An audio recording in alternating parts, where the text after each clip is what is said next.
पटना की एक बड़ी खबर आपको बता दें, 20 नवंबर को नई सरकार का शपथ ग्रहण होगा। तैयारियां बिहार में जोरों से चल रही हैं। शपथ से पहले बिहार के नेता दिल्ली तलब किए गए हैं। बिहार में नई सरकार को लेकर पेच फंसा हुआ है। अमित शाह ने बातचीत के लिए बुलाया है।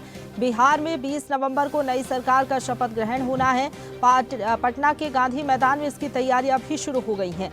इससे पहले सोमवार आधी रात जेडीयू के सीनियर लीडर ललन सिंह और संजय झा दिल्ली तलब किए गए हैं। दोनों चार्टर्ड प्लेन से दिल्ली गए हैं, जहां आज केंद्रीय गृह मंत्री अमित शाह से मुलाकात होगी। कैबिनेट के चेहरे को लेकर भी ललन और संजय की बीजेपी के शीर्ष नेताओं से बात होनी है।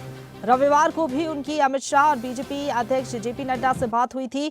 बिहार बीजेपी के बड़े नेता मंगलवार को दिल्ली जाएंगे। सूत्रों की माने तो सरकार में बराबर की भागीदारी को लेकर जेडीयू बीजेपी में खींचतान है। बीजेपी और जेडीयू दोनों ही विधानसभा अध्यक्ष पद चाहती हैं, जिसे लेकर बातचीत लगातार जारी है। जेडीयू चाहती है कि स्पीकर उनकी पार्टी और विधान परिषद के सभापति बीजेपी से हो, जबकि बीजेपी दोनों पद अपने पास रखना चाहती है। सोमवार को मौजूदा सरकार की आखिरी कैबिनेट मीटिंग हुई, जिसमें विधानसभा को 19 नवंबर को भंग करने का प्रस्ताव पास हुआ। इसके बाद नीतीश कुमार ने राज्यपाल से मुलाकात कर इस बात की जानकारी दी।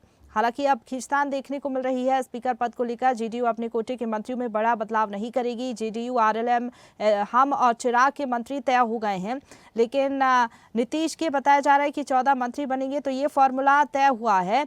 लेकिन स्पीकर पद पर पेच फंसता हुआ नजर आ रहा है। बीजेपी अपने आधे मंत्रियों को बदल सकती है। मुख्यमंत्री, डिप्टी सीएम सहित 34 मंत्रियों का नया मंत्रिमंडल हो सकता है। बीजेपी में दिल्ली से पटना तक अब मीटिंग का दौर लगातार जारी है। एक ओबीसी के साथ ईबीसी डिप्टी सीएम हो सकते हैं, तो 2 डिप्टी सीएम होंगे। एक बार फिर से महिला डिप्टी सीएम को लेकर लगातार जो है चर्चाएं हो रही हैं। चिराग पासवान को डिप्टी सीएम बनाने की चर्चा भी जोरों से चल रही है। और इसी खबर पर ज्यादा बातचीत के लिए सीधा रुख करेंगे। पटना से ब्यूरो चीफ धर्मेंद्र हमारे साथ लाइव जुड़ गए हैं ज्यादा जानकारी के साथ। धर्मेंद्र, माना जा रहा है कि जो कैबिनेट मंत्रिमंडल का फॉर्मूला है वो तय हो गया है, लेकिन स्पीकर पद को लेकर अभी पेच फंसा हुआ नजर आ रहा है। क्या संभावनाएं आपको नजर आ रही हैं? जो नेता हैं दिल्ली तलब किए गए, केंद्रीय गृह मंत्री अमित शाह से आज मुलाकात होगी, तो उसके बाद लग रहा है कि जो मामला उलझा हुआ है वो सुलझता हुआ नजर आएगा। सबसे बड़ी बात है कि कोई भी चीज भाजपा का शीर्ष स्तर का नेता अमित शाह और जेपी नड्डा कर रहे हैं। सबसे ये बड़ी बात है, कोई भी डिसीजन अगर हो रहा है बीजेपी की ओर से या लेना चाह रहा है, तो वो यहाँ नहीं, यहाँ बिहार नहीं, बल्कि सीधे उस दिल्ली में फैसला होता है। तो इन दोनों चीजों पर जो पेच फंसा है, यही कारण है कि तमाम जो है जेडीयू के बड़े नेता, जेडीयू के नेता, कार्यकारिणी अध्यक्ष और केंद्रीय मंत्री, तमाम लोग जो है का आज दिल्ली पहुंच गए हैं, पहुंच रहे हैं या पहुंचने वाले हैं। ये स्थिति है, क्योंकि भाजपा की ओर से जो भी फैसला, फिर मैं दोबारा कह रहा हूं कि यहाँ बिहार में कोई फैसला नहीं लिया जाता है। अगर इसका कोई भी डिसीजन होता है या जब जहां पेच फंसती है या कुछ करना होता है, तो वहां गृह मंत्री को होना अनिवार्य होता है। और गृह मंत्री ने जदयू की ओर से दोनों में बैठक पे बातचीत होती है, उसके बाद निर्णय ली जाती है। यही कारण है कि जो अध्यक्ष वो अध्यक्ष के जो दाव पेच फंसा है, यही सुलझाने के ख्याल से आज जो है केंद्रीय मंत्री और कार्यकारिणी अध्यक्ष दोनों एक ही चार्टर प्लेन से दिल्ली रवाना हो गया है। और रह गई जहां तक कि कल जो है ऐतिहासिक गवाह होगा गांधी मैदान सब धज के तैयार हो रही है। पूरी से तमाम अधिकारी से लेकर शीर्ष स्तर के नेता, जैसी संभावना व्यक्त की जा रही है कि वह कल जो है प्रधानमंत्री भी आएंगे, उस ऐतिहासिक गवाह बनेंगे शपथ ग्रहण समारोह में। तो तमाम चीजें जो है, मुझे लगता है कि यही कारण है कि जो दाव पेच चल रहा था और जो चल रहा है, उसका समाधान दिल्ली में होगा।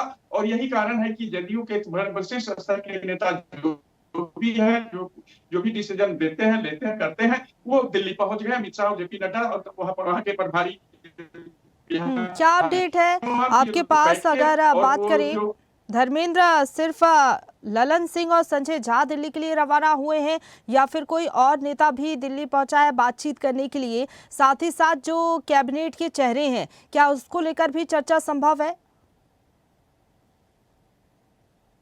कही बात सही कही कि चूंकि जो दोनों शीर्ष स्तर का नेता जदयू की ओर से यही दोनों शीर्ष स्तर नेता माने जाते हैं, केंद्रीय मंत्री ललन सिंह और कार्यकारी अध्यक्ष। तो ये दोनों आदमी जो दोनों को अधिकृत है, मुख्यमंत्री की ओर से अधिकृत किया गया है कि तमाम चीजें अगर कोई भी बातचीत होगी कि इन्हीं के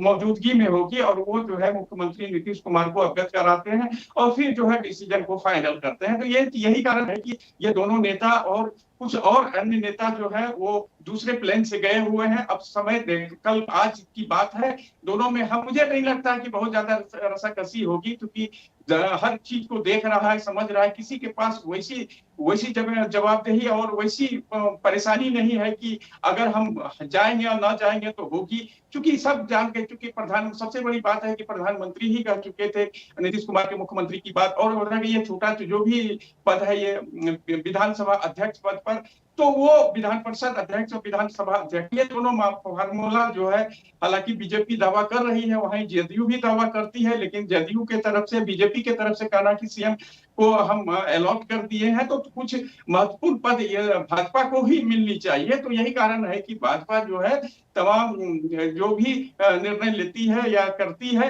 वो दिल्ली से करती है। यही कारण है कि वहां गृह मंत्री से मिलेंगे, जेपी नड्डा से मिलेंगे, तो प्रभारी जो बिहार के प्रभारी हैं उनसे मुलाकात होगी और बैठक होगी। बैठक में तय की जाएगी कि कैसे क्या होगा, इसका निदान समाधान। बिल्कुल, बराबर की हिस्सेदारी ने खींचतान बढ़ा दी है। स्पीकर पद पर अभी भी सस्पेंस बरकरार है। जेडीयू मांग कर रही है कि स्पीकर पद उसे दिया जाए। हालांकि क्या फैसला लिया जाता है दिल्ली में, ये देखना होगा। बहुत धन्यवाद आपका हमारे साथ जुड़ने के लिए और अपडेट हम तक पहुंचाने के लिए। ताजा खबरों के लिए लाइक, फॉलो और YouTube पर सब्सक्राइब कर बेल आइकन दबाएं। साथ ही ताजा अपडेट्स के लिए स्वदेशलाइव.com पर विजिट करें।